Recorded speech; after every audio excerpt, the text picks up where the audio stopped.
Bonjour à tous. Good morning, everyone. Before I get started, this weekend to an incredible mayor, Hazel McCallion.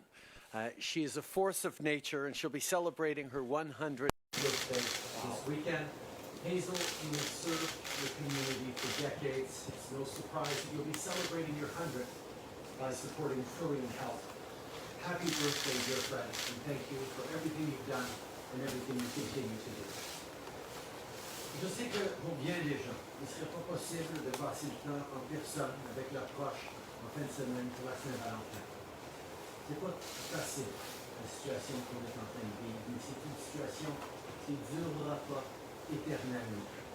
On a fait beaucoup de chemin, mais on doit tenir le coup pour pouvoir passer à travers ensemble pendant un peu longtemps, un petit peu plus longtemps. Il y a de l'espoir à l'horizon, il ne faut pas lâcher.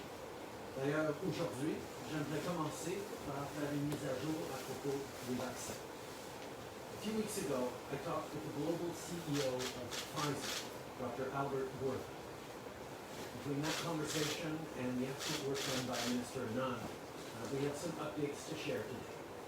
We've received an updated delivery schedule from Pfizer that brings us to the end of March. We can confirm we will be receiving the 4 million doses we've been committed to since last November from Pfizer by the end of that month. We will share the schedule with provinces and territories so they can prepare to get all those doses into people's arms. For the months following from Pfizer, we will be getting the next doses soon. of doses into Q2, so that we will receive 10.8 million doses of Pfizer between April and June, and all of our remaining doses of Pfizer in Q3 before the end of September. That is, we will have received 40 million doses from Pfizer by the end of September. That's part of the reason why we can say with such confidence that everyone who wants a vaccine in Canada will get one by the end of September. We've been continuing to work every single day on getting as many doses as possible, as quickly as possible, into Canadians' arms. On top of this news on Pfizer, I can also share today that we've purchased 4 million additional doses of the Moderna vaccine, which will be arriving over the summer. On a eu une mise à jour concernant une livraison de Pfizer. C'est confirmé qu'on va recevoir les 4 millions de doses d'ici la fin mars. On va partager l'horaire avec les provinces et les territoires pour qu'ils puissent se préparer. Et pour le printemps, le Canada va recevoir des doses du vaccin Pfizer plutôt que prévu. Un total de 10,8 millions de doses en avril et juin. Le reste des doses qui arrivera au 3e trimestre. Et en comptant Pfizer seulement, on va recevoir 40 millions de doses au total d'ici la fin septembre. Chaque dose de vaccin contribue à protéger les gens qu'on aime, à nous aider à traverser la crise. Je sais que vous vous demandez quand est-ce que vos doses s'en viennent, mais les choses s'avancent, vos vaccins s'en viennent. Aujourd'hui, je peux également annoncer qu'on a acheté 4 millions de doses supplémentaires du vaccin de Moderna. Ces doses, qui arriveront au cours de l'été, s'ajoutent aux 40 millions de doses qu'on prévoit recevoir de Moderna cette année. Au total, le Canada disposera de 80 de doses des 2 vaccins présentement approuvés d'ici la fin septembre. Alors, toute dose de AstraZeneca ou de Johnson & Johnson ou d'autres qui pourraient être approuvées dans les mois à venir seraient en plus de tout cela. Mais ces 84 millions de doses confirmées par les 2 vaccins approuvés avant la fin septembre, c'est pourquoi on peut dire avec tant de confiance que tout le monde qui veut se faire vacciner ici au Canada le sera avant la fin septembre. Just like vaccines, I know that border measures are also on a lot of people's minds. Recently, I had a great chat with Annette from Ottawa. She had written to me about people vacationing abroad and, as she put it, ignoring rules that had been in place for quite some time. Annette, today I want to tell you what else we're going to be doing about this. On a déjà travaillé avec les principaux transporteurs aériens au pays pour suspendre leurs services vers les destinations soleil. Je veux, une fois de plus, les remercier pour leur leadership dans ce dossier. Comme je l'ai déjà dit, on va être là pour eux et leurs travailleurs afin que les voyages internationaux puissent reprendre en toute sécurité dès que les conditions s'améliorent. In addition to suspending flights to sun destinations, international flights are now arriving at only 4 major Canadian airports. And no matter the flight, everyone must have proof of a negative PCR test taken within 72 hours of boarding. Starting today, people returning by land borders will also need to show proof of a negative PCR test taken within 72 hours before arrival. And all returning travelers must quarantine for 14 days after coming home or risk heavy fines and possible jail time. These are some of the strongest measures in the world. But with new variants emerging, we're stepping them up even further. Later today, Ministers Hajdu, Blair, and LeBlanc will announce the details of new testing, quarantine, and enforcement for everyone flying or driving back to Canada. These measures will take effect starting February 22nd. Putting these additional measures in place is a true team effort. To Canadian Airlines and border agents, thank you. To public health employees, to hotel workers and owners, thank you for all the work you're doing and for doing your part. On a déjà mis en place certaines des mesures frontalières les plus strictes au monde. Et avec la présence de nouveaux variants, des mesures plus strictes s'imposent. Plus tard aujourd'hui, les ministres Hajdu, Blair et Leblanc vont vous fournir plus de renseignements sur des nouvelles mesures de dépistage et de quarantaine visant les gens qui rentrent au Canada par avion ou en voiture. Ces mesures entreront en vigueur le 22 février. Le but de ces mesures, c'est d'assurer la sécurité des gens. Bien évidemment, il y aura des exceptions pour les déplacements essentiels, notamment pour les camionneurs et les travailleurs de la santé. Pour le reste, les gens ne devraient tout simplement pas voyager. On ne laissera pas les décisions irresponsables de quelques-uns mettre la vie de tous en danger. On va faire tout ce qu'on peut pour protéger les gens et pour maîtriser ce virus. These border measures will help stop the spread of COVID-19 and new variants. And that's not all we're doing on that front. We're also investing $53 million for an integrated variants of concern strategy to help monitor variants like the ones first detected in the UK and South Africa. You might be worried about these new strains. Well, we're putting our best experts on it. Researchers, epidemiologists, modelers. With investments like this, Canada is ready to detect, track, and treat new cases. I know you're probably watching the news these days attentively, as everyone is, and watching the positive sign of the cases going down across the country. That is a good step in the right direction, but we also know at the same time the new variants that are more communicable, more easily transmitted, are increasingly out there. So we need to stay careful. You are doing a great job, making the sacrifices necessary that have shown us on the right track, but we're going to need to stay vigilant. We're going to need to be careful if we're going to make it through this spring in the best possible way to be able to enjoy a better future for all, because nobody wants a third wave to start, particularly not one comprised of new, more communicable variants that can cause real challenges. Today, I also want to talk about what we're doing to support everyone, no matter who you are, during this global crisis. In the last year, we've seen once again how tough times fall first and hardest on the most vulnerable. The legacy of this pandemic must not be some people getting ahead while others fall behind. Instead, it must be a stronger, fairer Canada for everyone, and that includes for women and girls. Already, we've invested in everything from safe places for women and girls to stay to moving forward on an action plan for women in the economy. And we're not stopping there. As Minister Monsef announced yesterday, we're launching Feminist Response and Recovery Funding. This will support organizations that work to end violence against women and girls, that invest in their economic security and that empower women leaders. Personne ne devrait avoir à affronter cette crise tout seul. On a déjà investi dans des mesures de soutien pour les personnes qui travaillent dans certaines des industries les plus durement touchées, comme celle du voyage et des arts de la scène. En septembre, on a annoncé le lancement d'un fonds d'indemnisation pour les plateaux de tournage en cette période de pandémie. Depuis sa mise en place, ce sont des milliers d'emplois qui ont été conservés dans les industries du cinéma et du petit écran. Et cette semaine, le ministre Guilbeault a annoncé que le fonds sera prolongé jusqu'à l'année prochaine, soit le 31 mars 2022. Peu importe qui vous êtes, on va vous apporter le soutien dont vous avez besoin.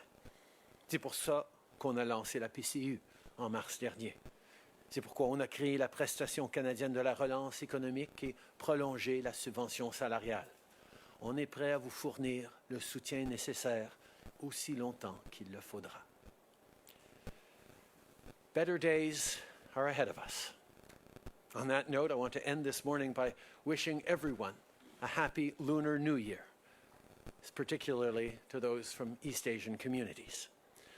The Year of the Ox is particularly apropos for this particular time we're in, as it's about hard work, perseverance, and trustworthiness. I think that's exactly what's going to get us through the coming months. Instead of lion dances and fireworks, this year you might be celebrating by delivering PPE to frontline workers or dropping off groceries to elderly neighbors. Every day, you remind us that diversity is our strength, and it's something that we will always defend. There's no place in this country for hate or racism. We will always stand against anti-Asian racism and against all forms of racism and discrimination. We are stronger together today and always. Bon nouvel an lunaire tout le monde. Kamun, Sheshe, Kamsahamnida. Thank you, Prime Minister. We'll now go to media for the questions. One question, one follow-up on the phone. Operator. Thank you. Merci. First question, Alex Bellengal, Toronto Star. Line open. Hi, good morning. Thanks for taking my question. Just you mentioned you got the delivery schedule and the confirmation for Pfizer up to the end of March that we'd get the 4 million. I know obviously Moderna's been delayed too. Do you have any update about will we get the 2 million Modernas by that point, by the end of March, or what's the deal with Moderna? We continue to get assurances from Moderna that they will be able to deliver those 2 million doses they had committed for the end of March. But we will, of course, continue to follow up directly with the company to make sure that we can get those doses as soon as possible and indeed secure more and sooner doses for all Canadians. Je peux confirmer que Moderna continue de nous dire qu'ils vont pouvoir livrer ces 2 millions de doses avant la fin mars comme prévu, mais nous allons continuer de travailler de façon étroite avec eux pour s'assurer qu'on reçoit ces doses et peut-être même plus de doses dans les mois à venir. Follow-up, Alex? Yeah, this week you had a conversation with the Indian Prime Minister Modi. In the Indian government's readout, they said that you called him and told him Canada needs access to India's vaccine. Does Canada need to source its 20 million AstraZeneca vaccines from India? And just can you tell us what exactly you said to the Indian Prime Minister? We have a deal, as you pointed out, for 20 million AstraZeneca vaccines. Those are not from the Indian production facility. I believe they're from the AstraZeneca facility in South Korea, but others can confirm that. We are looking at possible extra vaccines coming from India, from the Serum Institute.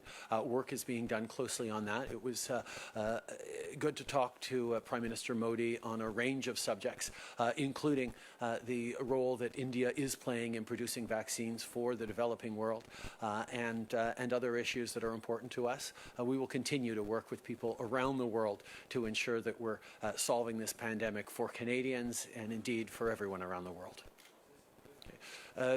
je peux confirmer que les doses, des 20 millions de doses d'AstraZeneca que nous prévoyons recevoir dans les mois à venir viennent pas de l'Inde, mais nous sommes toujours intéressés en recevoir d'autres d'ailleurs. C'est pour ça que c'est une bonne chose de parler avec le gouvernement indien et poursuivre des possibilités avec le Serum Institute en Inde. Nous allons continuer d'échanger avec tous nos alliés, nos amis à travers le monde pour s'assurer qu'on a le moyen de passer à travers cette pandémie le plus rapidement possible. Et les Canadiens et tout le monde dans le monde, nous devons travailler ensemble et c'est exactement ce qu'on va continuer de faire. Merci. Prochaine question. Operator. Thank you. Merci. Prochaine question, Mélanie Marquis, La Presse. À vous. Bonjour, M. Trudeau. D'après un sondage Angus Reid, il y a moins de 30 qui vous croient quand vous promettez un vaccin pour tous d'ici la fin septembre. Bon, évidemment, c'était avant l'annonce d'aujourd'hui avec des chiffres. Il en demeure pas moins que c'est une de vos promesses les plus importantes. Je sais qu'on est dans un gouvernement minoritaire, mais est-ce que vous vous engagez à ne pas dissoudre le Parlement d'ici septembre pour que les Canadiens puissent vous juger là-dessus spécifiquement?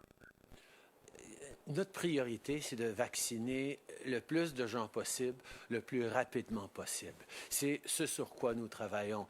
Je comprends qu'il y a des anxiétés que les gens sont en train de ressentir. Ils voient des interruptions temporaires qu'on a eues depuis une couple de semaines et ils s'inquiètent pour les mois à venir. Mais je peux vous dire que dans les semaines à venir, on va commencer à avoir une augmentation énorme dans le nombre de doses qui commencent à arriver au Canada jusqu'au printemps et jusqu'en septembre, où nous sommes absolument en voie de recevoir assez de vaccins et encore plus pour pouvoir vacciner tous les Canadiens qui le veulent. Notre priorité, c'est ça, et c'est sur ça que nous allons continuer de travailler à chaque jour. Sylvie? Oui, ben je comprends, mais ça ne répond pas à la question. Est-ce que vous vous engagez à ne pas dissoudre le Parlement d'ici le mois de septembre pour que les Canadiens puissent en faire une espèce de question référendaire sur la vaccination? Mais notre motivation, c'est pas est-ce qu'on va avoir l'approbation des Canadiens. Notre motivation, c'est de vacciner les Canadiens le plus rapidement possible. Je comprends, Mélanie, que vous avez un intérêt particulier à la politique. Mais nous, en tant que politiciens, en tant que gouvernement, notre intérêt, c'est de vacciner le plus de gens le plus rapidement possible. Alors, je ne veux pas plonger dans des hypothétiques.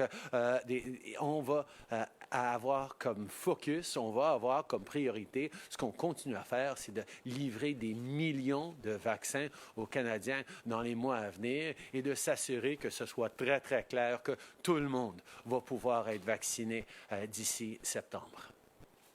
Thank you. Next question, operator. Thank you. Merci. Next question, Brett Forster, APTN News. Line open. Hi, Prime Minister. APTN News has obtained hundreds of DFO documents from the September launch of the Mi'kmaq moderate livelihood fishery that reveal law enforcement was unprepared and unresourced to respond to the vigilante protests that they knew were coming. The RCMP had one boat. The protesters had 150 at one point. The Coast Guard was still in transit. And DFO officers have been instructed to observe, record, and report. Are you going to hold anyone accountable for that?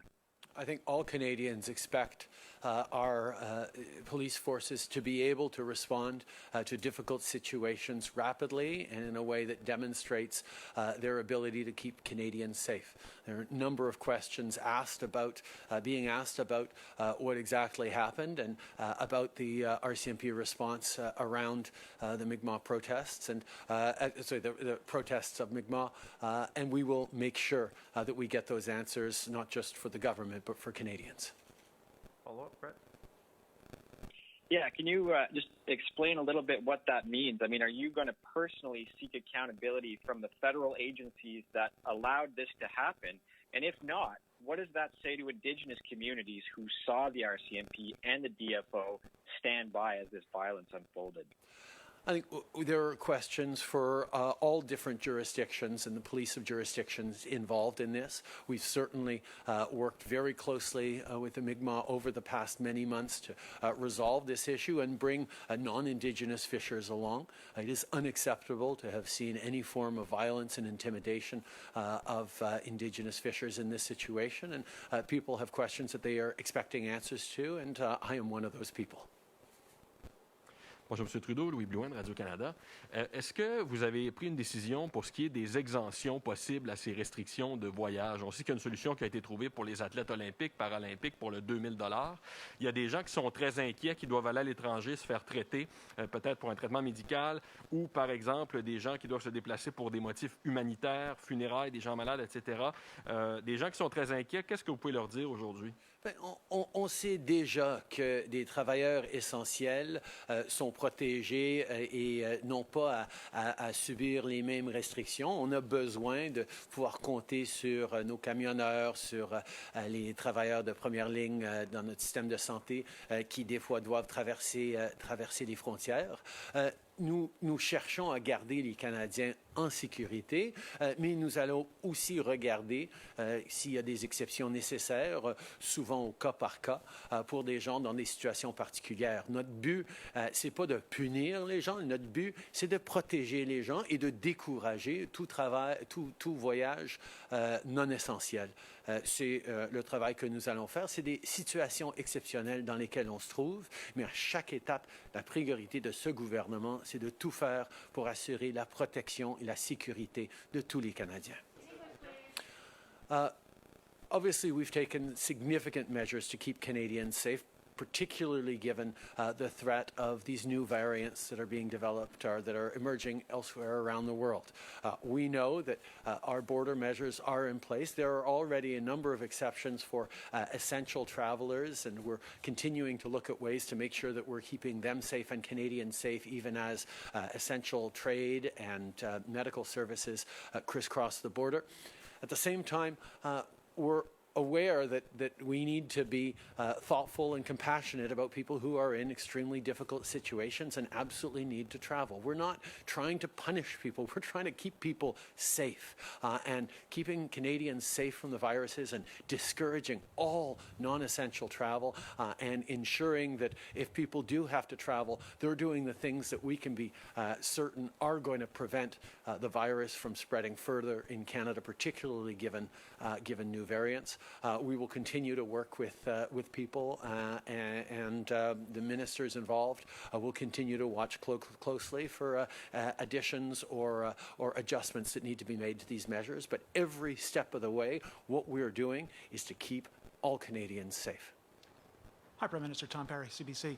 The Canadian Civil Liberties Association says if you're going to make people stay in these hotels at their own expense, possibly make them quarantine in a government facility, you need to do this based on evidence. What evidence do you have that Canadians are ignoring existing quarantine rules and that these new rules are necessary? The initial quarantine, the initial testing on arrival needs to be a PCR test. Everyone who arrives everyone who arrives in Canada has a test, a PCR test, over the past 72 hours. So we know that even if they start to develop the virus inside of them, it'll still be at reasonably low numbers, which is why a rapid test on arrival is not as good as a PCR test. That PCR test, particularly if there are significant numbers of travelers, could take 2 or 3 days to get a result. As soon as they get the result of that PCR test, they will be free to go home and quarantine themselves. It's not a punitive measure to keep people in quarantine for 3 days while they get the result. It's just so that we can get a negative result off of that test.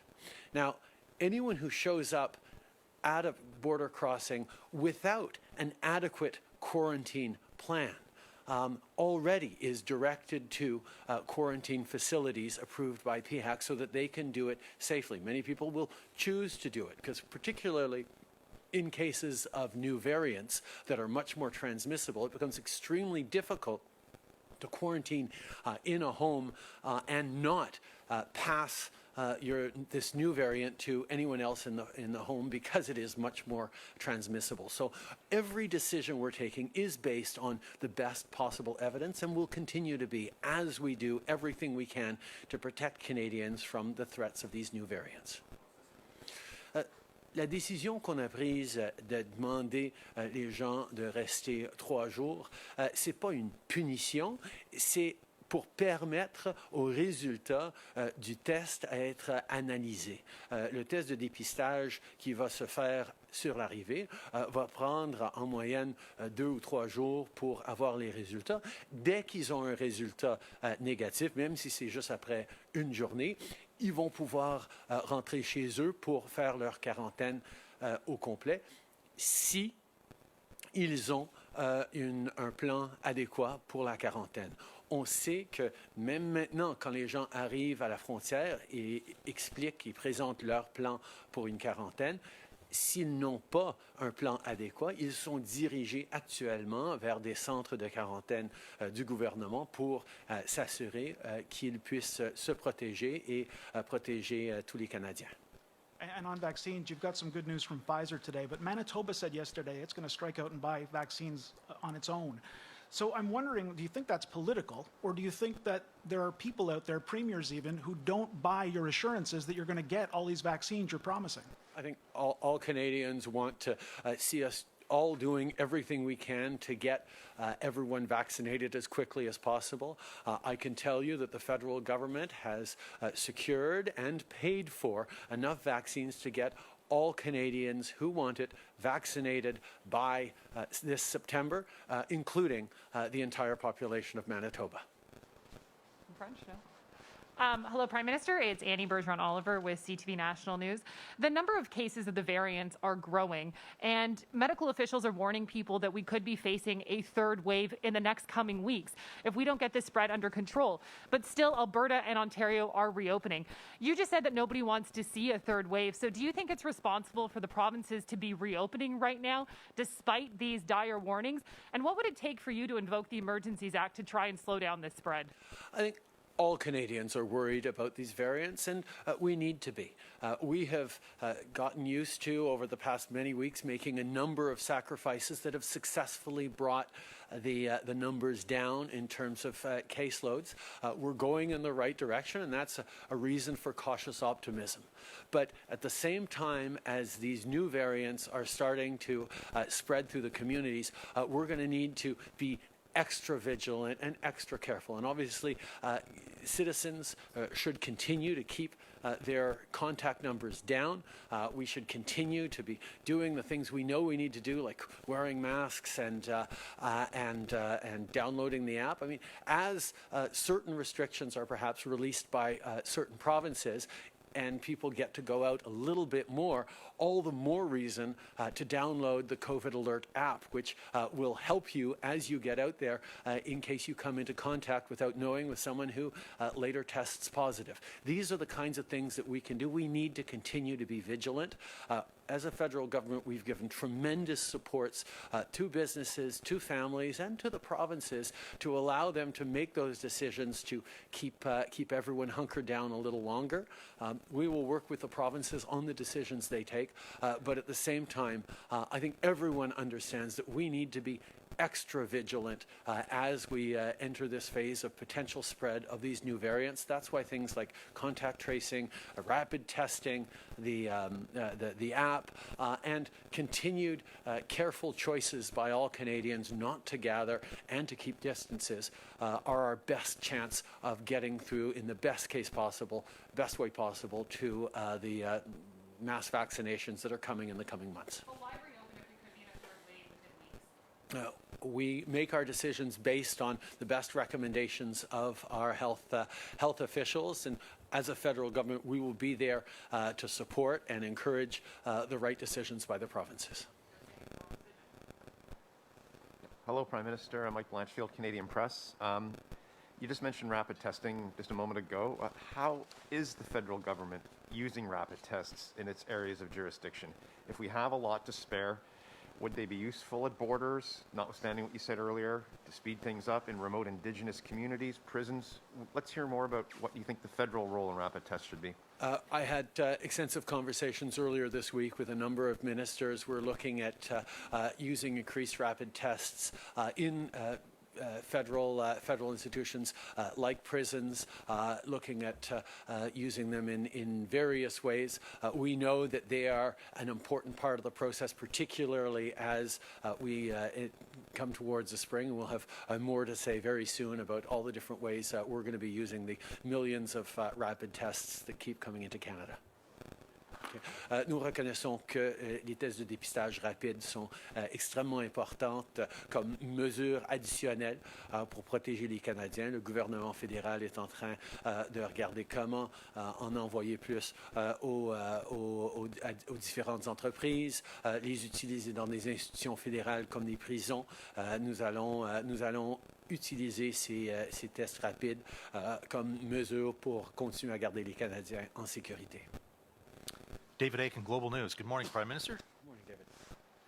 I'd like to come back to some issues around General Vance. We've been reporting that he was investigated by military police in 2015 about his conduct while he was serving as the deputy commander of a NATO headquarters in Naples, Italy. So first, were you aware of that 2015 investigation?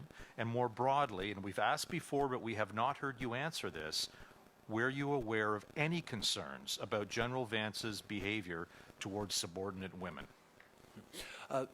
First of all, I wasn't yet Prime Minister when General Vance was selected in 2015, so there are processes that happened before we came into office that I can't speak to. At the same time, I want to reassure everyone that we always take these allegations extremely seriously. As a government, we have strengthened our measures in place. We have empowered the processes that oversee and investigate and review these issues, and we will continue to make sure that all the right steps are followed, that we continue to ensure that everyone has the right to a safe workplace, whether they work for the Canadian government, the Canadian military, or quite frankly, any workplace in this country. It's a commitment that we take very, very seriously, and we will continue to do everything we need to keep everyone safe. Je peux rassurer tout le monde que notre gouvernement prend très au sérieux la responsabilité d'assurer un milieu de travail sain et sécuritaire pour tout le monde. Nous allons toujours suivre les règlements et nous avons toujours cherché à accroître les processus et les outils pour assurer la sécurité de tout le monde et un suivi sur toute allégation. Merci. Bonne journée tout le monde.